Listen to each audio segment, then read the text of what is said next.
Hello students, सीजीबी mentors के online learning platform पे आपका स्वागत है। वीडियो में हम डिस्कस करने जा रहे हैं आईएफएससी ग्रेड 2025 पेपर 2 फेज 2 की आंसर की। सबसे पहले की 41 क्वेश्चन डायरेक्टली कवर्ड है आउट ऑफ 50 एंड मतलब 82 मार्क्स का आपका 100% इसमें से मतलब डायरेक्टली कवर्ड है हमारा। इनडायरेक्टली वगैरह हमने नहीं कंसिडर किया है, डायरेक्टली। तो सबसे इम्पोर्टेंट चीज़ कि पेपर थोड़ा सा मतलब यूँ कह सकते हो कि वो कॉन्सेप्ट बेस्ड और डेटा बेस्ड दोनों मिक्स रहा है। तो इसमें सबसे बड़ी जो आपका इशू है, इसमें क्या है कि याद नहीं रहता है। बहुत सारा कंटेंट पढ़ते हो, बहुत सारी चीज़ें होती है, फैक्ट आते हैं तो गलत हो जाते हैं। कुछ क्वेश्चन आपने पढ़े नहीं होंगे, जैसे इकोनॉमिक सर्वे के इन डेप्थ क्वेश्चन पूछ लिए गए थे। तो कुल मिला के पेपर थोड़ा सा डिफिकल्ट है as compare to the last year.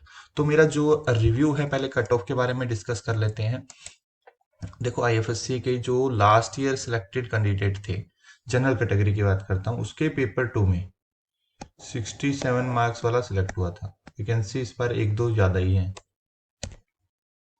Last year से एक दो वैकेंसी ज़्यादा ही है। लास्ट ईयर 10 थी टोटल, इस बार 12 है। ये 67 है पेपर 2 के मार्क्स, पेपर 1 के है 55। तो जिस कैंडिडेट के, मेरे हिसाब से जो मैंने पेपर का एनालिसिस किया है, सारे क्वेश्चंस देखे हैं, जिस कैंडिडेट के अगर आपके 35 प्लस बन रहे हैं, क्वेश्चन ठीक हैं जनरल कैटेगरी में, you should be hopeful. 35 plus marks आ रहे हैं पेपर 2 में, और डिपेंड करेगा पेपर 1 में, फिर इंटरव्यू के पेपर 1। जो 35 प्लस जिसके ठीक है, उनको इंटरव्यू कॉल आ सकता है, इंटरव्यू कॉल आ सकता है। तो उन्हें अपना होपफुल रहना चाहिए जो ये पेपर का लेवल था। तो अब डिस्कस करते हैं आंसर की। तो पहला question, as per economic survey India's middle stand is related to दस। ये है आपका इकोनॉमिक सर्वे के चैप्टर, आई थिंक ये मीडियम टर्म स्ट्रेटजी वाले चैप्टर से है, और ये है आपका related to the small and medium enterprises. ठीक है। सेकेंड था question, as per economic survey 24/5 the operating principle of regulation from guilty until proven innocent has been change to innocent until proven guilty. तो ये change कर दिया गया था। ये इकोनॉमिक सर्वे के चैप्टर में नहीं दिया गया था, बिल्कुल स्टार्टिंग में ही प्रीफेस में दिया गया था। तो कई बार इस तरह की चीज़ें भी पूछ लेते हैं। तो काफ़ी मतलब जो ओरिजिनल सोर्स होते हैं वहाँ से क्वेश्चन पूछे जाते हैं। Sentiment index for MSc, micro small enterprises के लिए क्राइसिडिक्स है, क्राइसिल और सिड भी मिलके आई थिंक ये रिलीज करते हैं। तो ये क्वेश्चन था। ये क्वेश्चन भी हम डिफिकल्ट कैटेगरी में कंसीडर कर सकते हैं। बहुत सारे स्टूडेंट ने ठीक किया होगा। पहला क्वेश्चन भी हम डिफिकल्ट कैटेगरी में कंसीडर कर सकते हैं, क्योंकि स्टूडेंट्स ने नहीं भी पढ़ा हो, और पढ़ा भी होगा तो, क्योंकि इकोनॉमिक सर्वे में बहुत सारे चैप्टर है, बहुत सारा डेटा है। ये क्वेश्चन इजी था। आरबीआई फ्रेम एआई कमेटी ने फ्री आई। फिर पूछा गया था कि पीएफआरडी एस्टेब्लिश किस में हुआ था। तो पीएफआरडी एस्टेब्लिश 2003 में हुआ था। पीएफआरडी का एक्ट बाद में आया था। तो एस्टेब्लिश और एक्ट के चक्कर में कंफ्यूज हो गए थे बहुत सारे स्टूडेंट। तो मोस्टली स्टूडेंट इसको 2013 आई थिंक लगा कर आए हैं। That is wrong. 2003 is the right answer. ठीक है। फिर आपका आता है NPS scheme name that invest in the government securities. बहुत ही बेसिक, बहुत ही इजी क्वेश्चन था। आपने बार बार पढ़ा होगा एमसीक्यूज में, कहीं पे भी थ्योरी पार्ट पढ़ रहे होंगे आप।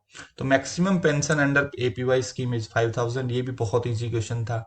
ठीक है। फिर नाफिड का फंक्शन पूछा गया था, प्राइमरी फंक्शन, बहुत ही इजी क्वेश्चन था। Providing long term infrastructure financing, developing and bond market and infrastructure finance ecosystem. फिर आरबीआई का एक बिल्कुल इजी क्वेश्चन था, थ्योरी टाइप से दे रखा था। ये भी आपका यही फ्री आई की कमेटी से कुछ लाइन उठा के दे दी गई थी वहीं से। तो पूछा गया था कि किससे रिलेटेड है ये, आर्टिफिशियल इंटेलिजेंस ही ये सब करेगा। तो ये बहुत ही इजी क्वेश्चन था। Again, reserve bank of India promotes financial inclusion through primary by through artificial intelligence by providing a regulatory framework for ethical AI adoption. तो इस तरह से करके एक क्वेश्चन था। तो बहुत ही ईजी था। Overarching theme for the Reserve bank of India payment vision. ये बार बार आप बार बार हर जगह पढ़ते होंगे, न्यूज में भी, सर्कुलर्स में भी बार बार आता है, आपका वेरियस रिपोर्ट्स में बार बार आता है, आपका थ्योरी कंटेंट में भी बार बार पढ़ा जाता है ये, स्पेसिफिकली फाइनेंशियल इंक्लूजन के अंदर में, या डिजिटल पेमेंट्स के अंदर में। E payment for everyone everywhere every time. ठीक है, ये भी इजी क्वेश्चन था, सबने कर दिया होगा। ठीक है, ये which organisation was establish as a wholly owned subsidiary of the Reserve bank of India to strengthen the IT system and security for the central bank. REIBIT है, Reserve Bank information technology private limited. तो ये भी easy question था, सबने mark कर दिया होगा। Who provide insurance cover for export credit in India limited? ECGC limited था इसका राइट आंसर। ये भी सबने मार्क कर दिया होगा। In the tri party repo which entity act as the central counter party? CCIL। ये भी मोस्टली स्टूडेंट्स ने करेक्ट किया होगा, आप पढ़ते हैं बार बार, मनी मार्केट में हमने क्लियरली मेंशन भी कर रखा है कि सेंट्रल काउंटर पार्टी है वो CCIL है। Net owned fund requirement for NBFC P2P lending. मैंने जब भी स्ट्रेटजी सेशन लिया था कि मैं NBFC बहुत इंपॉर्टेंट है, उनका सिर्फ आप NOF और प्रिंसिपल बिजनेस क्राइटेरिया पढ़ जाएंगे तो भी काफी है। तो देख लो कि एक क्वेश्चन पूछ लेता है, तो बाकी एग्जाम की प्रिपरेशन कर रहे हो रेगुलेटरी की, तो एक क्वेश्चन यहाँ से हमेशा बनता है, या तो प्रिंसिपल बिजनेस क्राइटेरिया या फिर आपका net owned fund requirement. 2 crore. Account aggregator की डेफिनेशन आई थी simple, to collect share customer financial information from multiple institution with their consent. ठीक है, NBFC अकाउंट एग्रीगेटर की डेफिनेशन में भी डाला गया है ये। Under cheque truncation system phase 2, what is the clearing time prescribe for the cheque settlement? T+3 hours. ये हमने MCQs में भी कवर किया था, सर्कुलर्स में भी कवर था। Which of the following is not a function of SEBI? तो ऑडिट ऑफ UCBs, बहुत ही बच्चों वाला क्वेश्चन था, कोई भी आंसर कर सकता था इसको। विच of the following system is regulated by the PFRD? ठीक है, सिस्टम लिखा गया था, तो नेशनल पेंशन सिस्टम को PFRDA रेगुलेट करता है। नेशनल पेंशन सिस्टम लिखा गया, इस क्वेश्चन में स्पेसिफिकली कुछ स्टूडेंट बता रहे थे कि लिखा गया था कि विच of the following system is regulated by the PFRDA? तो PFRDA जो है NPS सिस्टम को रेगुलेट करता है। विच of the following system works under the defined contribution? ठीक है, डिफाइंड कंट्रीब्यूशन में क्या है आपका? NPS स्कीम है, सॉरी ये भी इस क्वेश्चन में था, which of the following system, तो NPS सिस्टम है। ठीक है, क्योंकि आपकी अगर हम बात करें तो अटल पेंशन योजना में भी डिफाइंड कंट्रीब्यूशन है, बट उन्होंने सिस्टम पूछा था, तो नेशनल पेंशन सिस्टम क्या है? डिफाइंड कंट्रीब्यूशन स्कीम है आपकी। The scheme for an unorganised worker, PM Shram Yogi Maandhan scheme. ठीक है, फिर Jal Jeevan mission has been extended till 2028। ये भी आपका इकोनॉमिक सर्वे से क्वेश्चन था। Which of the following, sorry budget में अनाउंस किया गया था कि जल जीवन मिशन को 2028 तक एक्सटेंड कर दिया गया है। विच of the following is not an engine of budget? Labour. ठीक है, सिमिलर टाइप का क्वेश्चन हमने भी बना रखा था इकोनॉमिक उसमें बजट से। ये प्रोबेबिलिटी रहती है कि जितना जैसे बजट में थीम है, इंजन्स है, इस तरह की चीजों पे क्वेश्चन हमेशा IBPS पूछता है। Where the future price of a precious metal is lower than spot price, it is called backwardation। थोड़ा टेक्निकल आ गया था, it was not covered in notes, तो इतना डेप्थ में नहीं कवर किया गया था, बट ठीक है, बहुत सारे स्टूडेंट इसको ठीक कराए हैं जिन्होंने थोड़ा डेप्थ में पढ़ा हुआ था। Non FASTag vehicle will now पे 1.25 टाइम्स था, ये न्यूज में ही था रिसेंटली, सितंबर अक्टूबर में आई थिंक, कि UPI से जो पेमेंट करेंगे उनको 1.25, जिनके पास फास्टैग नहीं है बट वो UPI से पेमेंट करेंगे तो 1.25 टाइम्स द फास्टैग अमाउंट होगा, उसका जो भी चार्ज होगा टोल का वो पे करना होगा। अगर फास्टैग आपके पास UPI से नहीं करेंगे, कैश से करेंगे, तो 2 टाइम्स है कैश का ये। ठीक है, नेक्स्ट क्वेश्चन है आपका exchange cash flow over a period of time. Swap का डेफिनेशन था सिंपल सा, जहां पर दो पार्टी की एक्सचेंज करती है cash flow on different financial institutions. ठीक है, तो ये आपका cash flow over a period of time में स्वैप का डेफिनेशन था। नेक्स्ट था IRDA sandbox objective innovation and consumer protection. तो देख लो कि क्या ऑप्शंस थे, तो ये ऑब्जेक्टिव है IRDA का सैंडबॉक्स का, जो सर्कुलर के अकॉर्डिंग है। To facilitate innovation in the insurance sector while ensuring ordering development of the insurance sector and protection of the interest of the policy holder। तो ठीक है, दोनों इनोवेशन एंड कंज्यूमर प्रोटेक्शन वाला option था वो right answer था। Which of the following is an objective of FSDC? क्या exact question था, ये देख लो कि ये FSDC का ऑब्जेक्टिव होता है B, to strengthen the mechanism for maintaining financial stability enhancing inter regulatory coordination. ठीक है। Zero trust architecture is a security model that insurance company use, never trust always verify. मतलब इंश्योरेंस में zero trust architecture ये होता है कि आपको किसी पे भी ट्रस्ट नहीं करना है, आपको हर चीज वेरीफाई करनी है पॉलिसी होल्डर की। Insurance valuations are performed by the registered actuaries. देखो बहुत सारे स्टूडेंट इसमें कंफ्यूज हो रहे थे, अंडरराइटर वैल्यूएशन नहीं करते हैं, एक्चुअरीज ही वैल्यूएशन करते हैं।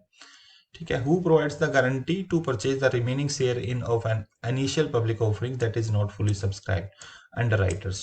ठीक है। यहाँ पे अंडरराइटर्स जब आईपीओ फुली सब्सक्राइब नहीं होता है तो उस केस में क्या होता है कि जो आपके अंडरराइटर्स होते हैं वो गारंटी प्रोवाइड करते हैं परचेज करने की remaining share of N IPO. Underwriting cycle पूछा था, तो वही होता है कि underwriting cycle in the insurance industry high profit and low profitability को बोलते हैं। एक टाइम पे हाई प्रॉफिटेबिलिटी हो रही है, एक टाइम पे लो प्रॉफिटेबिलिटी और लॉस हो रहे हैं, तो उसको अंडरराइटिंग साइकिल बोला जाता है। Utmost good faith in Latin word पूछा गया था, अबरेमा फिडे। ठीक है, ये सबने किया होगा, सारे पढ़ते ही हैं।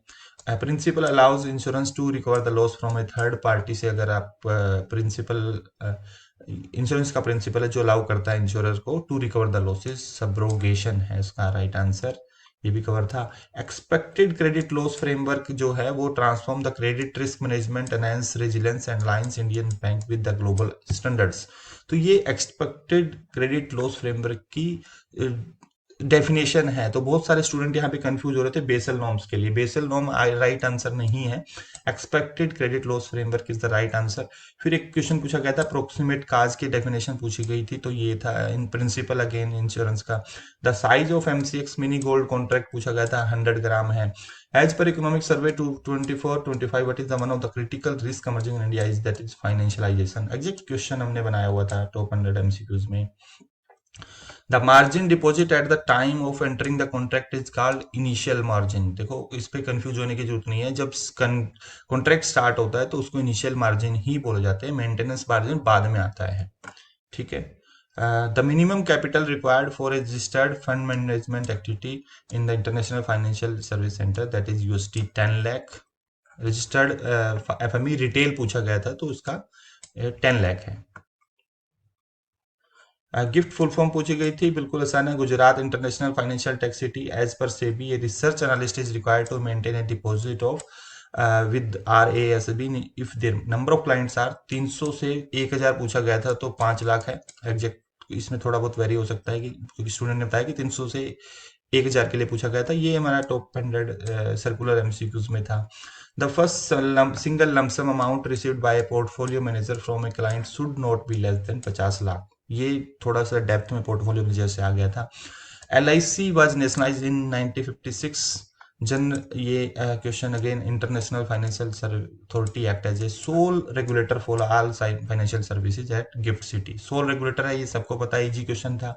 ई कुबेर है वो प्लेटफॉर्म है जहां पर ये होता है आपकी गवर्नमेंट ट्रांजेक्शन सिक्योरिटीज के लिए यूज होता है। ठीक है, की ट्रेडिंग के लिए होता है। Proposed FDI insurance is 100%, easy question था। Circuit breaker again easy question था, आपने अगर सेकेंडरी मार्केट पढ़ा है तो वहां पे डिस्कस हुआ है ये बार बार कि simply define threshold that temporary halt trading on stock exchange when benchmark indices fall or rise too sharply within a very short period। Notice money का टाइम पीरियड पूछा गया था 2 to 14 डेज। फिर एक क्वेश्चन था, इस पे भी कंफ्यूज हो रहे हैं student, high rated corporate entities can raise capital from share market for term up to 1 year. High rated corporate entities, ठीक है, सर्टिफिकेट ऑफ डिपॉजिट तो नहीं होगा क्योंकि बैंक उसको इशू करते हैं। Corporate entities high rated commercial paper में रेटिंग दी जाती है। फिर दूसरा क्वेश्चन आता है बॉन्ड भी, बट बॉन्ड 1 ईयर से ज्यादा भी हो सकते हैं, तो वो कमर्शियल पेपर वो है वो 1 ईयर के लिए इशू किया जाता है। The principle that an insured cannot make a profit from a loss is known as the principle of indemnity। ये 50 क्वेश्चन थे। जिस स्टूडेंट के भी 35 प्लस बन रहे हैं उसे होपफुल रहना चाहिए।